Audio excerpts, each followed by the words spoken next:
Taboo Science.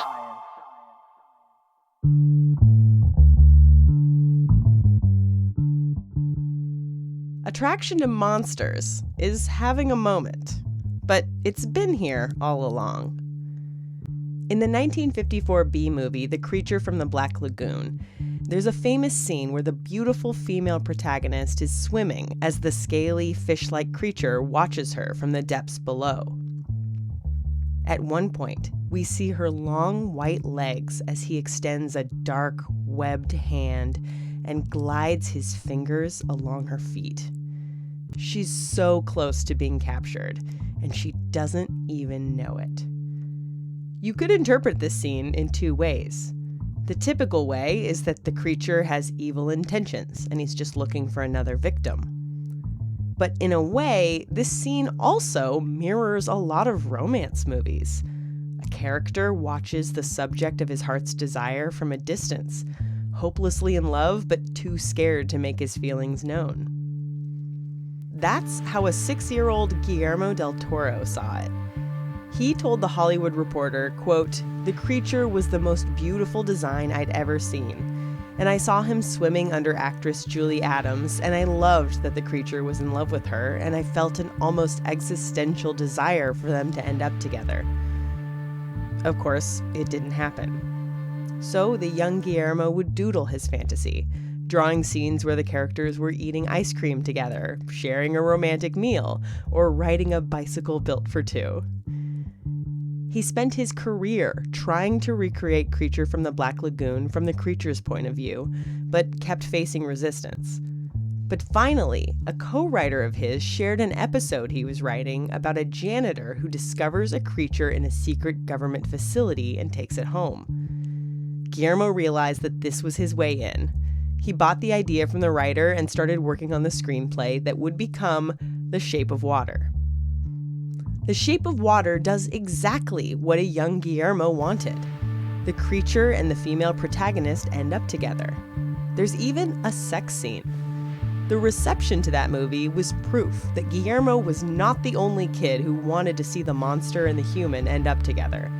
It received 13 Oscar nominations, the most for any film in 2018, and it won in 4 categories. It was also nominated for 7 Golden Globes and won 2. But more importantly, the movie made a particular connection with women and LGBTQ people. It's about outsiders conquering the society that others them and finding love and happiness in the process. Monsters serve the role of outsider in most of our media, so it's no wonder that the outsiders in our real-world society find them sympathetic. And for some, more than a little attractive. So today, we're exploring what it is about monsters that makes some people swoon, and what that says about society at large. I'm Ashley Hamer, and this is Taboo Science, the podcast that answers the questions you're not allowed to ask.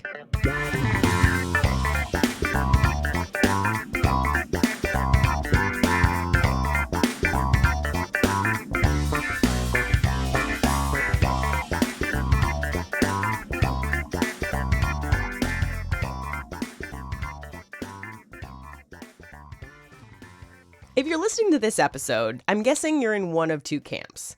You're either like, there are people who are attracted to monsters? Or you're like, finally, someone is talking about me and my experience. There happens to be a thriving online community of the second camp of people.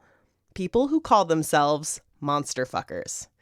To be honest, I had no idea Monsterf ckers existed until right before I interviewed today's guest because, well, I'll just let past me explain it.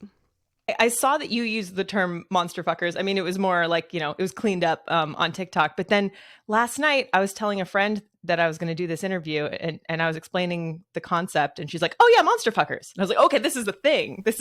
So there's like an area of the internet that people are self-described that way. Oh, big time, big time. And I think a big influence of that has to do with book talk is a big one. Book talk being the area of TikTok where people talk about books. Because with book talk, you've seen the explosion of indie publishers who are not beholden to traditional publishing and their kind of rules for traditional publishing. So what you have are people who are able to just really write freely about whatever topic. You have authors like Cleo Evans, Katie Roberts, C.M. Nascosta. You have all of these authors who write about like Minotaur and human like romances and Kraken human romances. You have all of these different monsters, and it's just exploded due to enlarged social media and independent publishing allowing for that to occur. But I do think that like even if you aren't a part of the like book talk romance genre, there are obviously Monsterf ckers who still exist independent of that as well. And, I'm not quite sure when that term started, I'll be honest. Maybe I should do like a Wayback Machine to kind of see like perhaps when that began. I did a Google Trends search and found that the term has been around here and there since at least 2018, mostly on Tumblr. But it really rose to prominence in 2021. Funny things happen in a pandemic. Anyway, my guest today knows a lot about Monsterf ckers, those who describe themselves that way, and those who just walk the walk. I'm Ella Gallego. I'm a writer, a journalist, and a researcher, and I am the creator of the Monstrous Desire Study, in which I study all things erotic monsters and why people are attracted to them. Ella asked thousands of people about their attraction to monsters to find out what kinds of monsters were most attracted to and why. Ella did her master's dissertation on the dark romance genre, a subset of romance books that deal with darker themes like violence and trauma. There was a major Venn diagram overlap between these books and romance books about monsters, so that genre was already on her mind. But then she went to the movies. So, to paint a picture, to set the setting, everybody settle in. So it's 2019, and I'm in San Francisco with a buddy of mine. We've seen the trailer for The Lighthouse with Robert Pattinson and Willem Dafoe, and both of us are like, yeah, this is quirky, looks fun, this looks silly, this is going to be a hoot. So we're in San Francisco, we go to this teeny tiny little independent theater, and we settle in, and I wasn't prepared whatsoever for the obsession that The Lighthouse would trigger in me. The Lighthouse is a very artsy black and white film that depicts two 19th century lighthouse keepers who are stranded on a remote island because of a storm. What they thought would be a few weeks' work turned into months, and they go a little mad. What's important is that this movie is bananas. There's a lot of masturbation, a ton of semen, a lot of blood, one mermaid vagina, and you definitely shouldn't get your straight husband to watch it with you by saying you heard it was sexy, because that is definitely not the word for it. I was sat there just completely obsessed. And I remember the movie ending, and I stumbled out of the movie theater, and I genuinely stumbled. I felt like I had been claimed by something, and, it followed me throughout quarantine. I just could not stop thinking about the movie. I could not stop thinking about, horror and eroticism and disgust and lust, and how those two can sometimes coexist simultaneously, and how monstrosity is such a great vacuum to explore other facets of identities, such as masculinity and gender in general and sexuality. Because to me, The Lighthouse is very clearly an exploration of queerness. And so for me, that was such an important movie as someone who at the time was very closeted. Well, not very, it was a glass closet, but it was such an incredible movie for me to see someone just battling with these desires, and it was an incredible experience.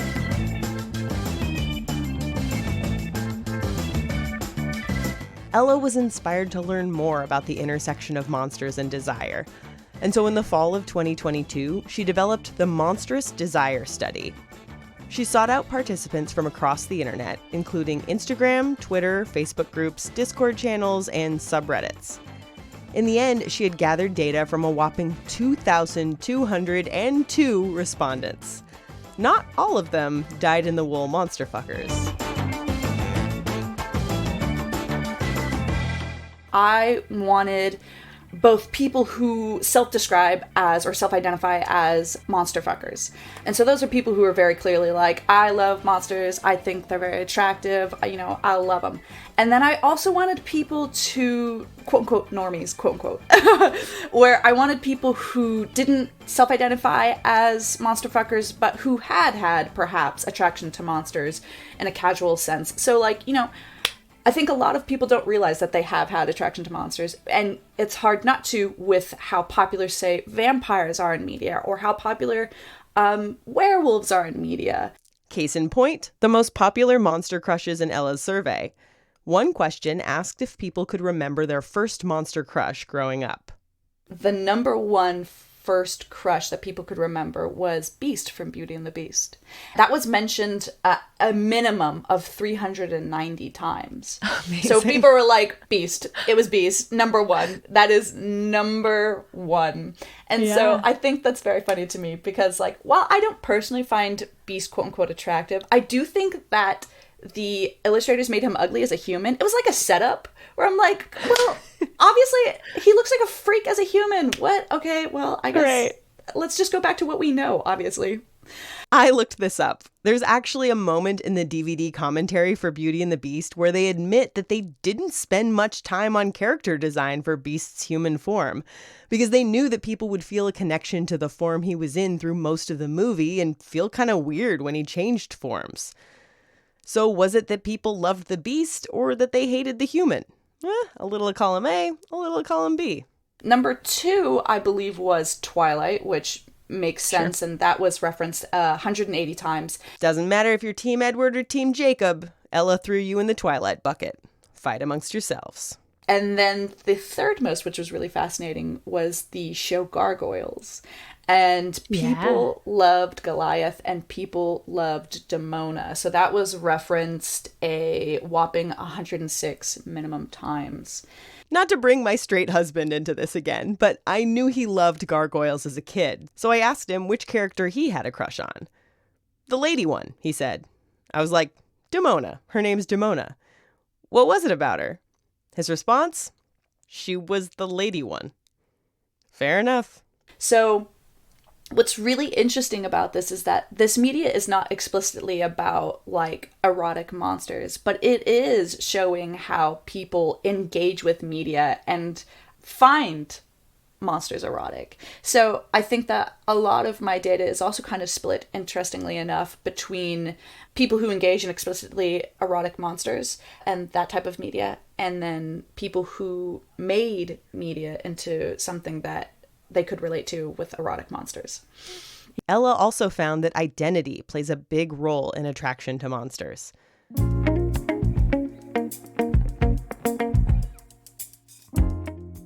For one thing, the response she got to her survey was overwhelmingly female and queer. 70% of the survey takers were women, and nearly 60% were LGBTQ. Ella says that's probably a result of the places she went to find volunteers. Monster fucking communities fall under these demographics, so it's only natural that her survey would too. But like I mentioned earlier, women and queer people also have specific reasons to be into monsters.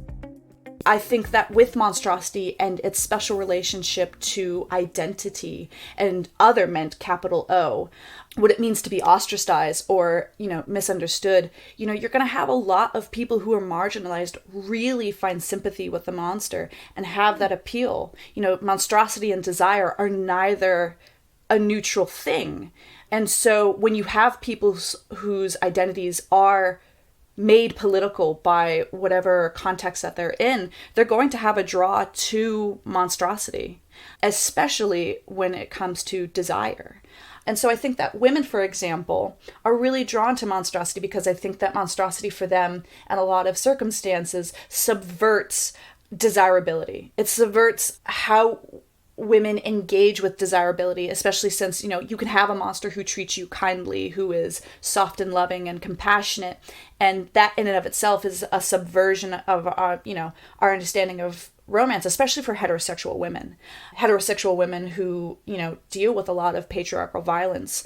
And so monstrosity is in some term a way for them to turn away and to use fantasy to engage with desirability that is an inversion to that patriarchal norm that is expected within desirability.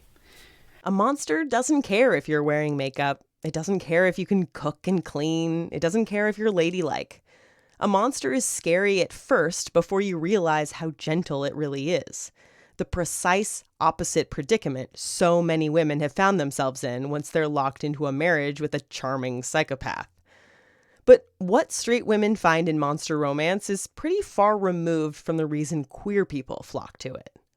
Identity really drives and shapes our understanding of desire, especially in relation to monstrosity.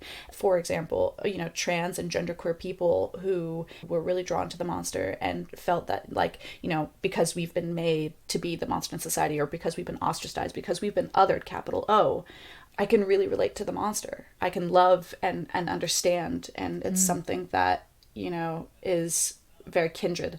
In fact, some queer people resent the idea that cis heterosexual women would claim monsters for themselves. A Tumblr post by a user named Largish Cat puts it plainly. Quote, I had to hear straight women talk for hours about how the appeal of monsters is some kind of weird taming the beast fantasy. Loving a monster until it loves you back, sounding like every bad Beauty and the Beast take ever. And there's my queer ass being like, literally none of you get it. This isn't about power. This is about love and alienation and acceptance. You dumbasses, I'm the monster. This isn't a metaphor for your shitty boyfriend. This is a metaphor for my own alienation from a society that tells me the way I am and the way I love are grotesque. This is a fantasy of love free of judgment, separate from societal standards that I'll never live up to anyway. That ghoul doesn't care if I'm fat. They think it's hot that I eat well. That immortal fae creature doesn't care if the gender on my birth certificate matches the one I use now. They barely have a concept of gender in the first place. That tentacle monster doesn't care if I shave. They don't have eyes. Monster fucking is queer culture. Everyone else, go home. End quote. So, people who love monsters often find them appealing because they're outside of the society that oppresses them. But let's be real. They're also scary, in a hot kind of way.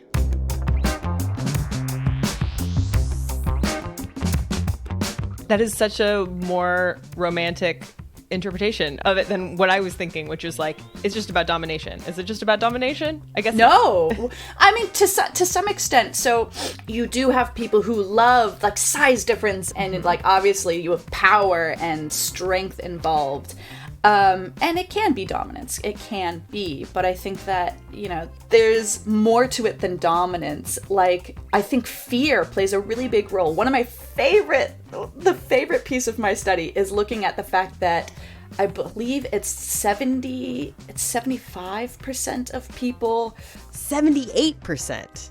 Were very likely to be attracted to a monster that was a physical threat to them. So, I like to call that being scroused, which is, being scared and aroused. Nice. Yeah. I think that the line between fear and arousal is very thin, very, very thin. And especially when you throw in taboo into the play, then we have something really interesting occurring. The term monstrum means that which reveals. And that's really fascinating because eroticism itself is about our inner experiences reflecting and seeking out experiences through external subjects. To illustrate, Ella shared a quote from French philosopher Georges Bataille. The inner experience of eroticism demands from the subject a sensitivity to the anguish at the heart of the taboo no less great than the desire which leads him to infringe it. This is religious sensibility, and it always links desire closely with terror, intense pleasure, and anguish. So There is very much a relationship between taboo and terror and desire and an understanding of our inner self. And I think monstrosity, especially as kind of this vacuum onto which culture can project its innermost fears and kind of desires and taboos, that's always going to play out. So modern monster erotica has the internet to thank for its rise to glory. But attraction to monsters is much older than that. I mean, there are a ton of Greek myths about women marrying or at least banging animals and monsters. The story of Eros and Psyche is basically Beauty and the Beast, but with Greek gods. And who could forget the Minotaur, who was conceived when a misbehaving king's wife was cursed to fall in love with a bull, got an inventor to make her a bull costume, sowed her wild oats, and then gave birth to a half-man, half-bull creature. And fantasies about women and monsters getting down did not stop when Christianity hit the scene. So I got most of my research from this book written by Walter Stevens. It's called Demon Lovers, Witchcraft, Sex, and the Crisis of Belief. For this book, Walter Stevens read through some of the most influential works on witchcraft from the 15th and 16th centuries, including the one and only Malleus Maleficarum, the Hammer of Witches, which you can hear more about in my Season 1 episode about penises. I'll link to it in the show notes. His whole theory was that the church was driven by a crisis of belief and needing to find actual physical proof of corporeality. Corporeality is the idea that God and other metaphysical beings have an actual physical form on Earth. And they could do that through carnal desires. And they used, sexism against women and them claiming to be harlots and over-sexualized and promiscuous.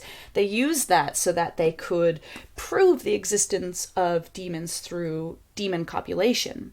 But it wasn't just women, fascinatingly enough, that were accused of witchcraft in relation to demon fornication. You also had men. So like in some countries, there's some cases where a lot of men were more so accused of witchcraft than women for fornicating with those dang devils. And then you also had, tragically, situations where children were also accused of witchcraft and fornication with demons and devils. But I think what's fun about this, not that, but what's fun about this is reading all of the stories that come forth. I think one of my favorite stories has to be about, there was a hermit that lived in Italy, and he lived on this lake, and he was walking around the lake one day, and he came across this stunning woman, and naturally they started having sex, the beast with two backs, and this guy just keeps, orgasming, he keeps having sex, and so finally the woman pulls off of him, and they're done, and she takes off her disguise and reveals, and she says, I've been the devil all along, you fool! And the guy dies, not just from shock, but because he came to death. He was so dehydrated that he came to death. And so you had priests use this story and come to the exact spot where he came to death and was like, yeah, this happened here. It's true. You gotta believe me, bro. This happened. And it's so that you can't not read that and just not guffaw. You know what I mean? Right. It's such a silly, in the moment, obviously horrible. They're using this story to hurt people, kill people, right, torture people for their own gain, for their own crisis of belief. But then, come on, he came to death. That's meme-worthy. But as you might imagine, writing stories about how sex with the devil was good enough to make you die happy wasn't exactly scaring people into submission. So the church tried a different tack. So after 1520, you see a resurgence of the witchcraft trials and witchcraft accusations, and you see that narrative of pleasurable sex kind of disappear. What you see now is it's horrible, it's terrifying, nobody's having fun except for the demons and devils, you are being punished. But that wasn't always the case. And so, it's very fascinating because, they talk at length about the devil's penis. They talk about what it looked like and how sometimes he had 2, maybe 3, so that he could stick them in all orifices. And they talk about how they would have orgies and it would just be all the sex all the time, and these witches, I bet you they're having the worst of times in these orgies. And so this is a lot of fun. I think that's fun, is that reading all of this stuff and seeing just how bizarre and at length they'll go to stop their own crisis of belief. They'll make it everybody else's problem. You know what I mean? And they did. They did. Fast forward a few centuries, and you get the birth of Gothic literature. And the horniest of all the monsters, the vampire. There's something so romantic and inherently erotic to vampires, the whole bite, taking blood from the person who you're feasting upon into yourself. There's something very erotically charged about that. This erotic undertone was always there in vampire stories. Dracula, Carmilla, what have you. But it really ramped up when we started making movies about them. Christopher Lee, for example, played Dracula. He was most notable for it, if we're not thinking of Lugosi, the OG. Mm-hmm. Christopher Lee was perhaps one of the most notable because women thought he was just a hunk. They chose Christopher Lee explicitly because they were like, women are going to come in and they're going to want to watch or fantasize about the hunk nibbling on their neck. You also have the director, when speaking to the actress playing Mina, he told her explicitly, when Christopher Lee bites your neck, I want you to pretend like you're having an orgasm. And he explicitly told her, I want you to put that on your face. I want you to just give it your all, like you're having the best orgasm of your life. And so you have these really fascinating undercurrents that have carried through for decades from Lugosi, and that marketing was also there as well. From Lugosi to Christopher Lee to Gary Oldman. Gary Oldman, of course, played Dracula in the 1992 version of Bram Stoker's Dracula, directed by Francis Ford Coppola. Gary Oldman was 34, in his prime, playing opposite a 21-year-old Winona Ryder. So, the film reels practically burst into flames. It's insanely horny. It's so horny. There's so many scenes. You have that incredible scene where Dracula is transformed into a werewolf, I believe, and he's having carnal, desirous sex with Lucy, and Mina comes across it being played by Winona Ryder, and she's looking at it with just shock, but you also kind of see that she's there's an allure to it. She's there's flushed cheeks, and it's incredible how they play it out. So I think that monstrosity and vampires itself really played upon this inherent eroticism and this inherent romanticism that was present within, the Gothic genre, but really played upon by people like Christopher Lee, who said that, Dracula's a really romantic figure. He doesn't want to live, but he has to keep on living. And, it's really tragic. And so we wouldn't have our Interview with a Vampire or our Twilight if it wasn't for influences like Dracula and how it was portrayed in media. Demons and vampires are one thing. They're mostly human with some extra parts, attractive to people that would rate at a level 3 mild monster fucker, according to one of the many scales I found for this on Tumblr and TikTok. You don't get to a level 7 yikes until you start dealing with something like tentacle porn. Oh yeah, we're going there. Now comes to the question that I've been holding on to for this entire time, even though I wanted to ask you from the very first one. Tell me about tentacle porn. So, tentacle porn is really fascinating. Japan's history with erotic tentacle art is long, but not connected, which is very interesting. Very interesting. So let's set the stage.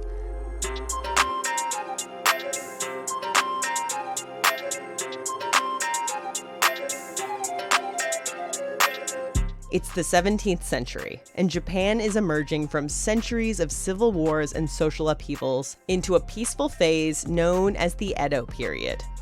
People had more money and more leisure time, so arts and culture flourished. This is when an art form known as ukiyo-e got its start.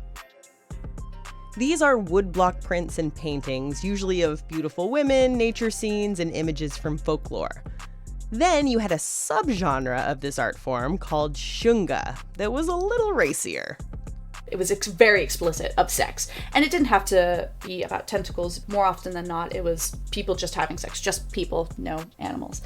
But then you started to see the emergence of tentacles and octopuses and very large tentacled creatures taking place within shunga, especially. I think one of the most famous examples of this is Dream of the Fisherman's Wife. You probably know this one. It depicts a naked woman lying on her back, her head arched back and her legs spread, with a giant squid just going to town on her. It was created by the Edo period artist Hokusai. That's the same guy who made The Great Wave off Kanagawa, which is probably one of the most famous pieces of Japanese art ever. So why did this famous artist decide to make a left turn into tentacle porn?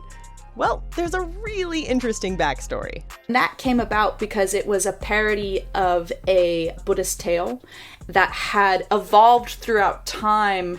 It was about a diver who had been sent to go retrieve a jewel from the bottom of the ocean from the Dragon King.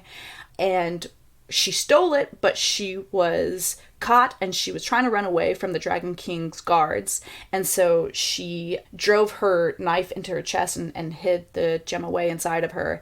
And then when she was pulled up, she had successfully retrieved the jewel. And so within that story, one of the guards was often illustrated as an octopus.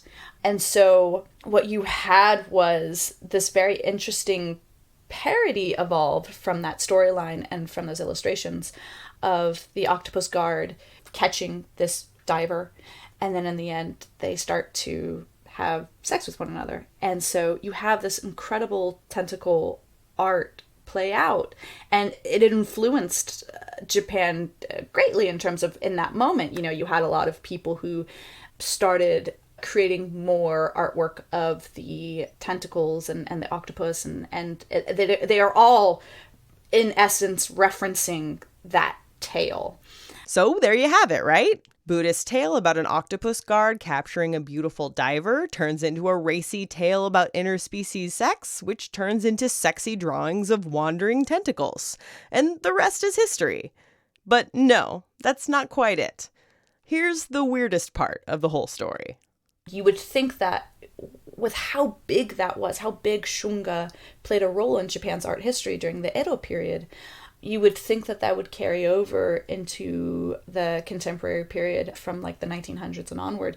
And that's just not the case. That's because when the Edo period ended, the new government was a little squirrely about hanging on to power. So they started passing censorship laws to keep people from talking bad about them, among other things. The Publication Ordinance of 1869 banned pornography, and it continues to be illegal in Japan to this day. So artists who wanted to produce explicit images had to find a way to skirt the line without breaking the law. It turns out that tentacles are the perfect way to do that. You can use them to depict penetration without a penis. And an artist in the 1980s named Toshio Maeda was the greatest at this. They call him the master of tentacles.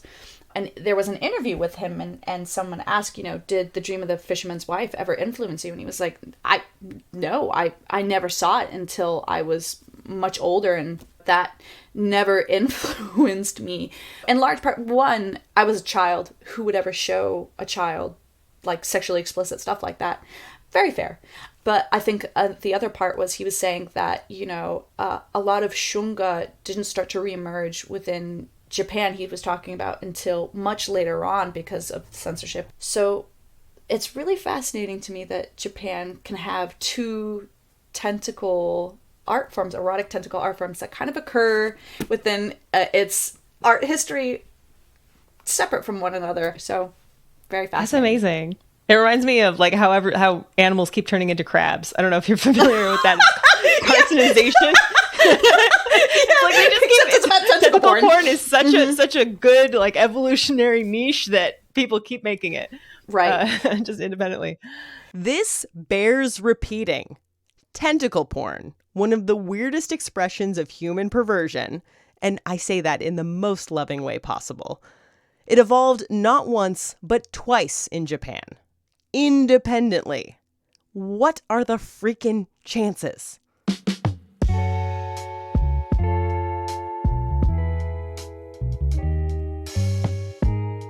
What does our attraction to monsters just say about human desire in general?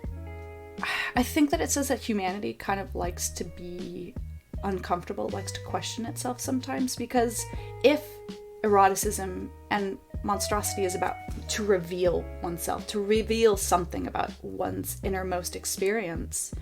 And monstrosity means that we have to sit with being uncomfortable because, if monstrosity is something that we project onto our anxieties, our fears, our taboos, our most secret desires, sitting with that is uncomfortable. But it's something that, like, in the case of horror, we always return to it.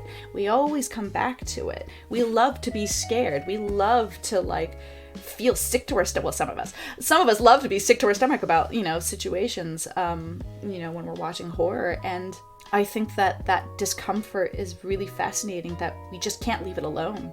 It's kind of like having a, like, sore tooth where your tongue just can't help but, like, go back to it. And so there's something really fascinating about that to me, that, like, despite how uncomfortable monstrosity can be, we're constantly returning to it.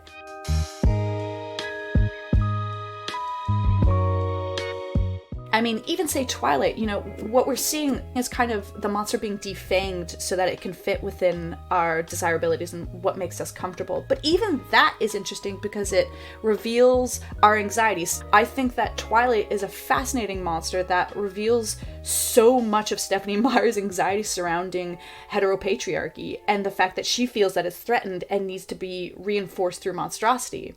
And so it's so fascinating because, Edward is hardly ever called a monster. Hardly ever. When it comes to sexuality and heterosexuality, you can see so much of Stephenie Meyer's anxieties play out in monstrosity and kind of what it feels like for her need to reinforce those structures.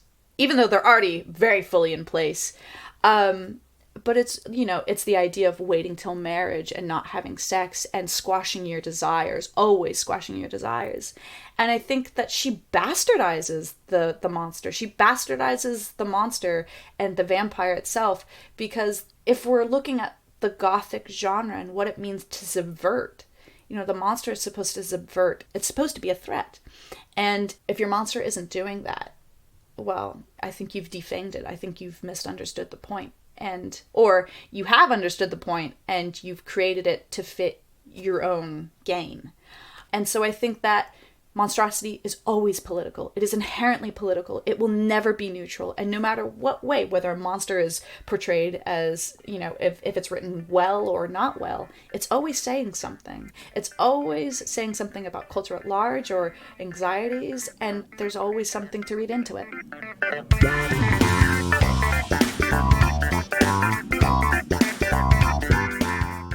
Thanks for listening. Huge thanks to Ella Gallego for talking to me. This was her first ever podcast interview. She killed it. And I'm sure you could tell what a great time I had talking to her. There is so much more to learn from her study, and you can see it all by going to monstrousdesirestudy.com. She also has a fantastic TikTok. That is @monstrousdesire. And if that wasn't enough, she has just started the Monstrous Desire Study podcast, which you can find on your favorite podcast app or just by following the link in the show notes. Taboo Science is written and produced by me, Ashley Hamer. The theme song is by Danny Lopatka of DLC Music. Episode music is by Epidemic Sound. I've got an affiliate link for that in the show notes if you want to try it out for your own stuff. So, hey, this is the final new episode of Season 3. We made it! I've got a morbid rerun planned for you to close out the Halloween season, but after that, I'm going to take a few months to plan Season 4, which will be all about philias, also known as fetishes. Why do some people like feet? Why do some people like pain? Why do some people want their entire bodies to be swallowed whole? I'm super excited for it, and if you have questions you want me to answer, hit me up at ashley@tabooscience.show. I'll also be sharing behind-the-scenes developments and sneak peeks from my interviews in the newsletter, so sign up if you haven't. It's right on the homepage at tabooscience.show. I really hope you tune in next season. I won't tell anyone.